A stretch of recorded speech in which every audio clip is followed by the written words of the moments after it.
लाडक्या बहिणींना महिला दिन निमित्त सरकारकडून मोठे गिफ्ट मिळणार आहे। 8 मार्चला महिला दिनाला लाडकी बहिणींचे हप्ते मिळणार आहे। फेब्रुवारीचे हप्ते न मिळाल्यामुळे विरोधकांकडून सरकारवर टीका करण्यात येत होती। आता जे फेब्रुवारी महिन्याचे आणि मार्च महिन्याचे हप्ते आहे ते महिलांच्या खात्यात जमा होणार आहे। ही आताची महत्त्वाची बातमी आपण बघतो आहे। लाडकी बहीण योजनेच्या फेब्रुवारीच्या हप्त्याबाबत मोठी घोषणा केली आहे। लाडकी बहीण योजनेबाबत मोठी अपडेट समोर आली आहे। लाडकी बहीण योजनेत महिलांना फेब्रुवारीचा हप्ता महिला दिनी मिळणार आहे। फेब्रुवारीचा हप्ता 8 मार्चला येणार आहे। आता फेब्रुवारीच्या हप्त्याची तारीख समोर आली आहे। आता महिलांना प्रतीक्षा आहे की मार्च महिन्याचा हप्ता कधी मिळणार। आता तुम्ही स्वतः ऐकून घ्या आदिती तटकरे मॅडम काय म्हणाल्या। शिंदे साहेब आणि उपमुख्यमंत्री अजितदादा यांच्या उद्या सभागृहानुसार परवानगीनुसार एक विशेष सत्र महिला दिनाच्या निमित्ताने सुद्धा आयोजित होणार आहे। 8 तारखेला शनिवार असून सुद्धा महिला दिनाच्या निमित्ताने सर्व महिला लोकप्रतिनिधींसाठी पण आणि महिलांसाठी पण या ठिकाणी या सभागृहाचं जे विशेष सत्र आहे ते होणार आहे। पण त्याचबरोबर सगळ्यांची लाडकी योजना म्हणजे मुख्यमंत्री माझी लाडकी बहीण योजना आणि त्याच्या फेब्रुवारी महिन्याचा जो हप्ता आहे तो आम्ही 8 मार्च महिला दिन याच्या पूर्वसंध्येला त्याला अनुसरून आम्ही त्या ठिकाणी सर्व महिलांच्या थेट खात्यामध्ये उपलब्ध करून देणार आहोत आणि साधारणपणे 5-6 तारखेपासून याची प्रक्रिया पूर्ण होईल आणि सुरू होईल आणि 8 तारखेच्या आत सर्व महिलांच्या खात्यामध्ये फेब्रुवारी महिन्याचा हप्ता हा त्या ठिकाणी उपलब्ध होणार आहे। महिला दिनाच्या पूर्वसंध्येला म्हणून आम्ही त्याचं औचित्य साधून यंदाच्या वेळेला फेब्रुवारीचा महिन्याचा जो हप्ता आहे तो आमच्या सर्व लाडक्या बहिणींच्या खात्यामध्ये जमा करत आहोत।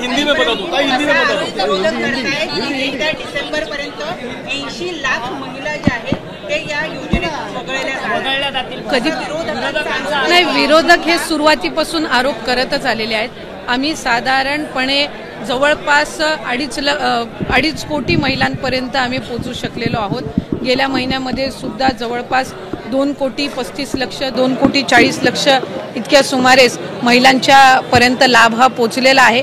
त्याच्यामुळे फेब्रुवारी महिन्यामध्ये सुद्धा साधारणपणे आपला जे लाभार्थी आहेत लाडक्या बहिणीचे ते तशाच पद्धतीनं राहणार आहेत। विरोधक सुरुवातीपासून त्या संबंधितला जो आरोप त्यांच्याकडून केला जातोय त्यांच्या खऱ्या अर्थानं नेहमीच सुरुवातीला ही योजना जाहीर झाल्यापासूनच त्यांना ही योजना खुपते आणि आत्ता तर ज्या पद्धतीनं महिलांचा प्रतिसाद गेल्या 5-6 महिन्यापासून मिळत आलेला आहे त्यातून तर विरोधकांमध्ये एक नैराश्य या योजनेच्या संदर्भामध्ये पसरलेलं आहे आणि तेच ते बहिणींच्या मध्ये पसरवण्याचा प्रयत्न करतायत। पण हे महायुतीचं सरकार सक्षम आहे।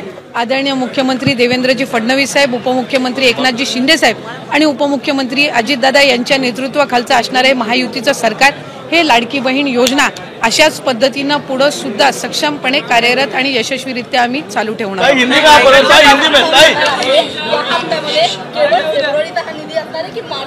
फेब्रुवारी महिन्याचा जो हप्ता आहे तो आपण महिला दिनाच्या पूर्वसंध्येला आपण महिलांच्या खात्यामध्ये जमा करणार आहोत आणि मार्च महिन्याचा जो हप्ता आहे तो अधिवेशनाच्या कालावधीमध्ये आपलं अर्थसंकल्पीय बजेट आहे आणि ते झाल्यानंतर ज्या वेळेला विभागाच्या वतीने उपलब्ध केलं जाईल त्यावेळेला तो हप्ता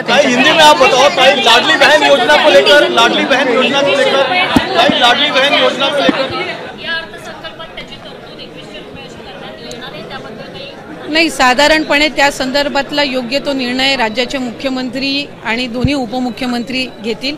आम्ही आमच्या पद्धतीनं जी काही योजना आणि जो काही निधी हा आमच्यापर्यंत लाडक्या बहीण योजनेचा विभाग म्हणून येतो तो त्या महिलांच्या खात्यापर्यंत थेट पोहोचवणं, ती यंत्रणा अधिकाधिक सक्षम करणं आणि त्याचबरोबर पुढच्या कालावधीमध्ये आम्ही जसं नागपूरमधलं आज आपण एक उदाहरण बघितलं की 3-3.5 हजार महिलांनी एकत्र मिळून त्या ठिकाणी पतसंस्था स्थापन केली आणि 30 लाखाचं त्यांचं हक्काचं भांडवल त्यांनी या योजनेच्या अर्थसहाय्यातून उभं केलं। तशाच पद्धतीचा पॅटर्न प्रत्येक जिल्ह्यामध्ये महिलांनी एकत्रितपणाने यावं आणि आर्थिकरित्या सक्षम व्हावं। त्यामुळे त्यासाठी आम्ही अधिकाधिक विभाग म्हणून लक्ष केंद्रित पालकमंत्री पदावरून अद्याप वाद कायम आहे, शिवसेना नाराज झालेली आहे। काल सन्माननीय मुख्यमंत्री देवेंद्र फडणवीस साहेब हे त्या ठिकाणी रायगड जिल्ह्यामध्ये होते। त्यांनी सांगितलेलं आहे की रायगड जिल्ह्याचं पालकमंत्री पद त्या संदर्भामध्ये योग्य तो निर्णय होईल आणि सध्या त्याचं पालकत्व जे आहे ते राज्याचे मुख्यमंत्री आणि दोन्ही उपमुख्यमंत्री करत आहेत. त्यामुळे रायगड जिल्ह्याचा विकास हा कुठेही खंडित होऊ नये याची दक्षता ही त्यांनी निश्चितपणे घेतली है। मुख्यमंत्री लाड़की बहन योजना का जो इस फरवरी मंथ का जो लाभ है वो 8 मार्च महिला दिन, जागतिक महिला दिन जो हम मनाते हैं और उसके पूर्व संध्या को ये 5 मार्च से तकरीबन हमारी ये पूरी जो प्रोसीजर है वो शुरू होगी और जो हमारी लाड़की बहनाएं हैं उनके जो बैंक अकाउंट्स है उसमें ये लाभ 5 मार्च से तकरीबन जाना शुरू हो जाएगा। विपक्ष का एक आरोप है कि जानबूझकर है नाम काटे जा रहे हैं, नए नए नियम लाए जा रहे हैं। पहले चुनाव के समय हमने एक भी नियम GR जो हमने पहले जो अनाउंस किया था उसमें एक भी